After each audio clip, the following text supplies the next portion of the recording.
Fala, meu povo, como é que vocês estão por aqui? Graças a Deus, tudo na paz de Jesus. Aos novatos aqui, muitíssimo obrigada por sua presença. Eu sou a Nadia Araújo, estou por aqui de Assinianão, trocando umas ideias sobre diversos temas em diversas áreas da vida. E você pode fazer igual as pessoas que eu conto as histórias aqui.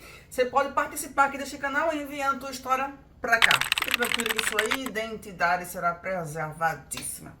Aos antigos, muitíssimo obrigado por mais uma vez vocês estarem por aqui. E sem mais demoras, vamos à história de hoje, que é longa.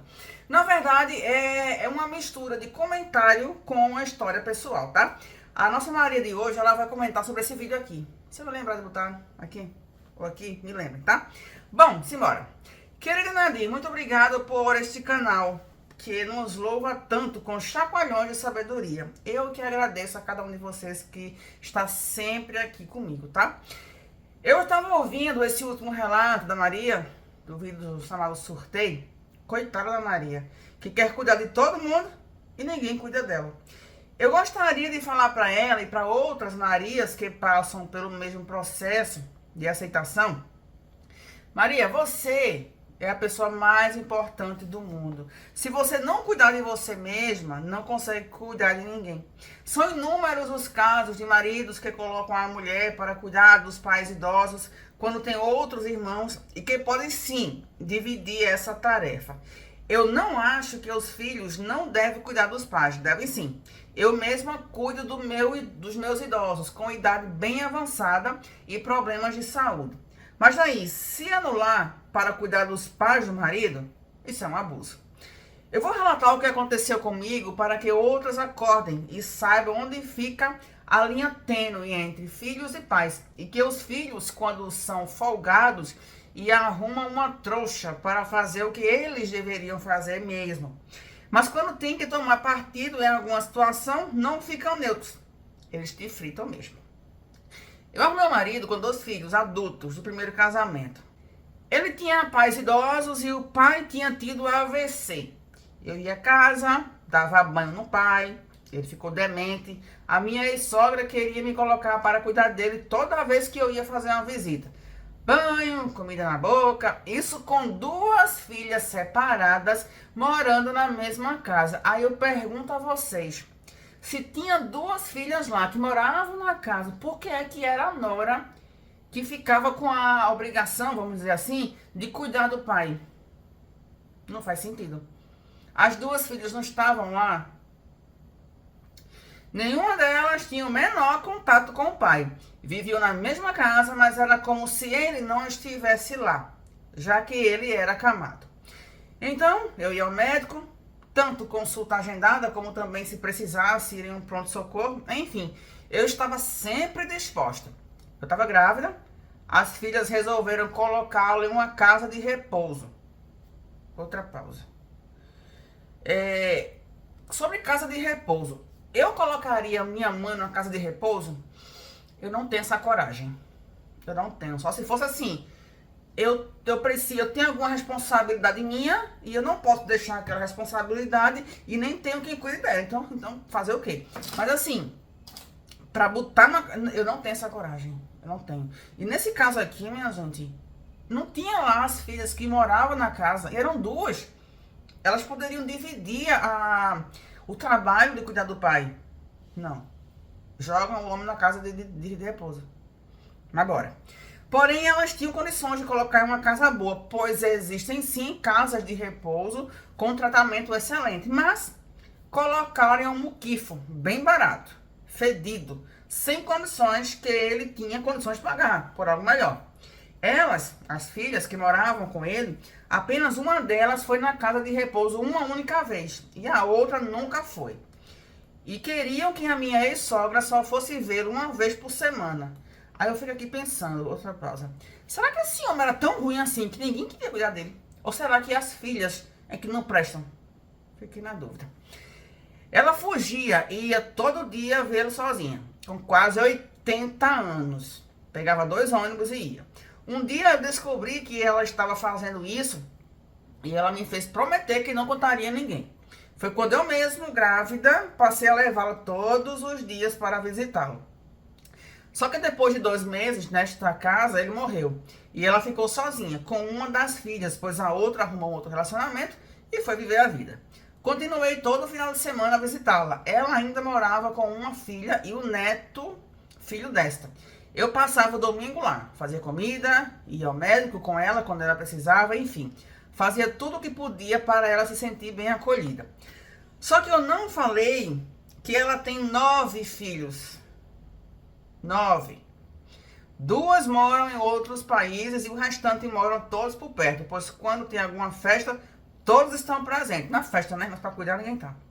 Um dia, quando ela ia fazer uma cirurgia, que uma dessas filhas que mora no exterior estava no Brasil, ela me ligou falando que não queria a gente no final de semana na casa da mãe, porque a mãe estaria se recuperando do procedimento. Eu fiquei muito chateada, porque o meu intuito sempre foi cuidar, além, é claro, do que eu gostava da companhia da minha sogra. Eu fiquei muito mal com aquilo, mas mesmo assim respeitei. Deixei para ir à casa dela só quando ela, minha sogra, me ligou perguntando por que nós tínhamos deixado de ir lá. Então eu não quis criar conflitos, até pela idade, já ia pelos quase 80 anos. Depois eu voltei a visitá-la como sempre. Nesse meu tempo, a filha dela, que morava junto, ficou doente. E aí sim, precisava que eu fosse prestar meus cuidados. Não comentei, eu sou enfermeira, né? Eu sou enfermeira, tudo muito cômodo, não é mesmo? Tive uma briga que ocasionou uma separação entre eu e o marido. Aí, os outros filhos, são ao todo 9, ficaram todos contra mim. Ninguém ficou imparcial, eu era a tirana. Gente, eu não sei o outro lado da história, né? Só sei o lado que ela tá me contando aqui. Mas assim, quando o ex-sogro e a ex-sogra estavam vivos, ela cuidou, né? Os 9 filhos não cuidaram, né? Pois é. Eu não precisava que ninguém me defendesse, só que não se intrometesse. Mas não foi assim. A irmã, com melhores esposas, alugou uma casa para o irmão, com piscina, 4 quartos na praia, para ele ficar lá trabalhando para ela. Aconteceu que fizemos as pazes e quando fizemos as pazes, esta irmã abandonou ele. E ele voltou comigo para o estado, para minha casa. Então voltei à velha rotina, a de cuidar da sogra e da irmã dele doente. Ninguém queria ir ao médico, era eu quem ia. Já tinha criança. Deixava minha filha com minha mãe ou meus filhos e ia cuidar delas. Não façam isso. Havia mais filhos, mas nenhum se propunha a cuidar. Só fazer aquela visitinha de final de semana. Tudo era direcionado a mim e eu ia com todo o amor que eu tinha.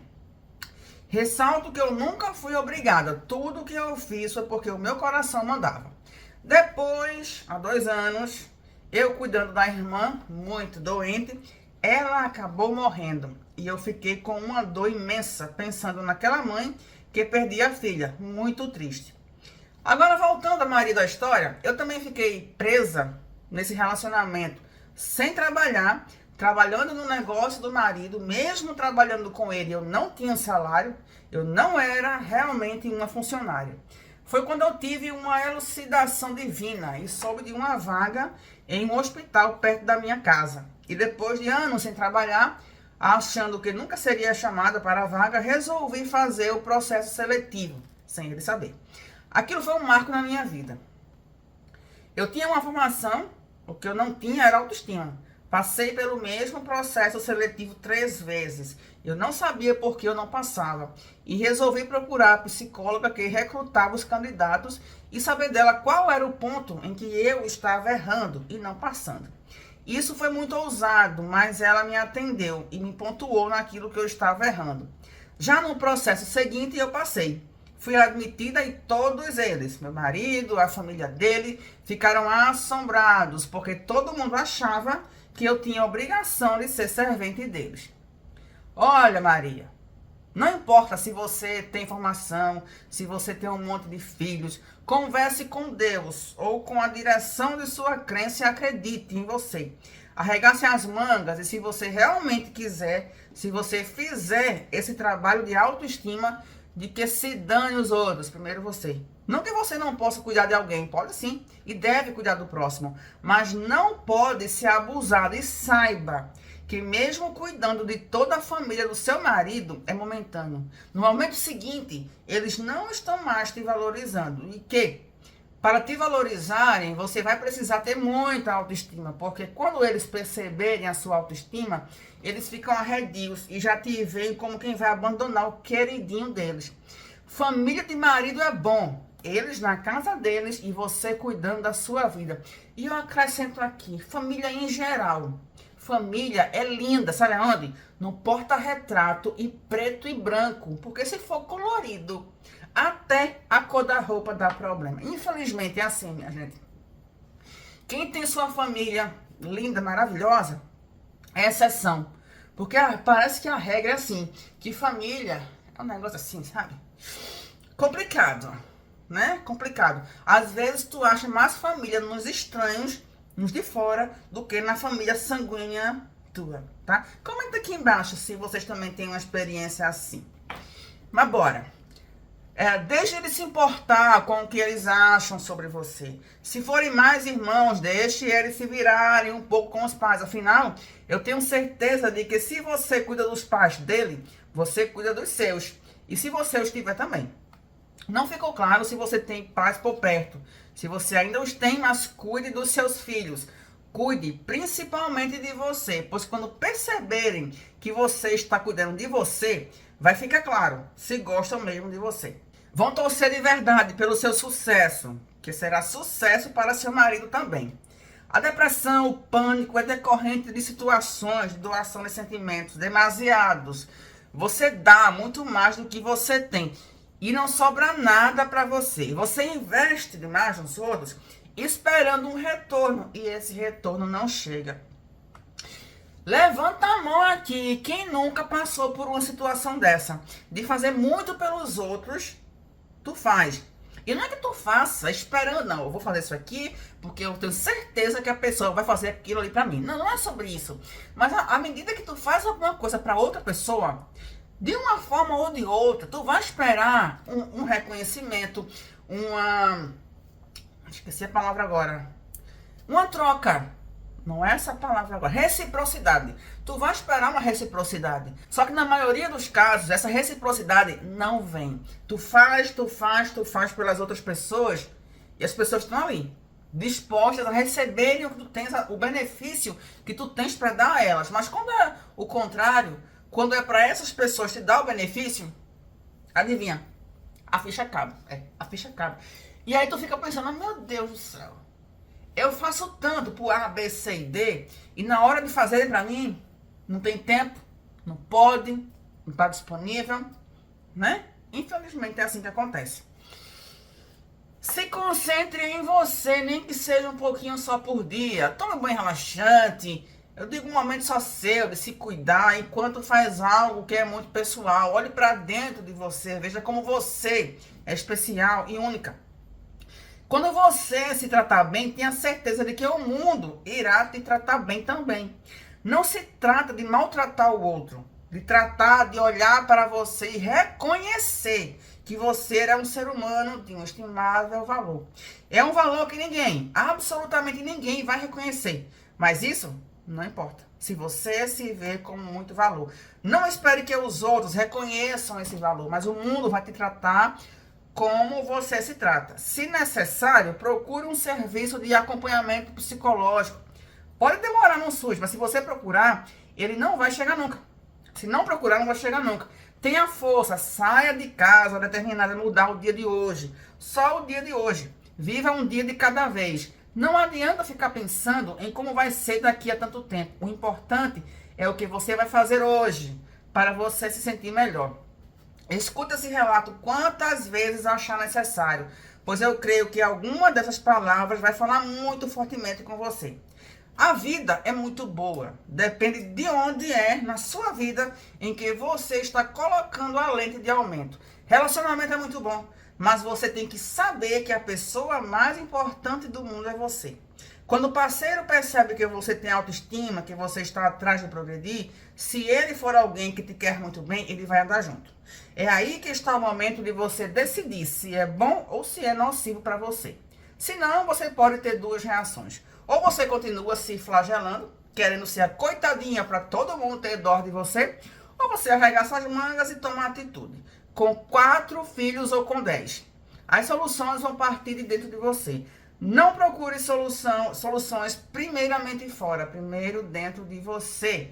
Depois parta para o mundo, pois certamente você vai precisar de ajuda externa. Não é um milagre, é uma transformação que depende primeiro de você. Depois a ajuda certamente vai vir.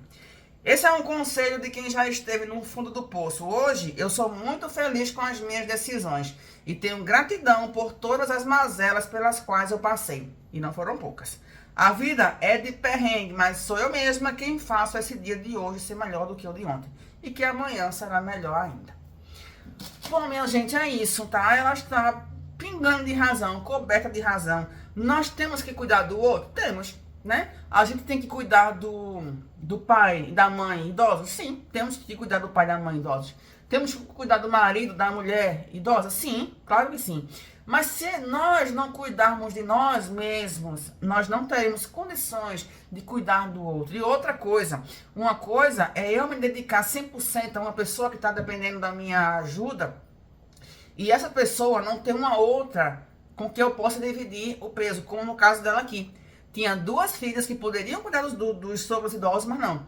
As 2 filhas ficaram lá, não ligavam para os sogros e ficavam nas costas dela cuidar dos sogros idosos. Aí não dá, né? Porque a gente não pode deixar que as pessoas nos façam de bestas, certo? A gente cuida do outro, sim, mas primeiro a gente tem que cuidar de nós mesmos, porque chega uma hora que a gente precisa de cuidado. E aí? Como é que fica? Não fica, né? Pois é isso aí. Valeu, Maria, pela que a troca de ideias, pela reflexão. E vocês aí, o que tem a dizer? Vamos para os comentários. Nos veremos lá e no próximo vídeo. Tchau, tchau.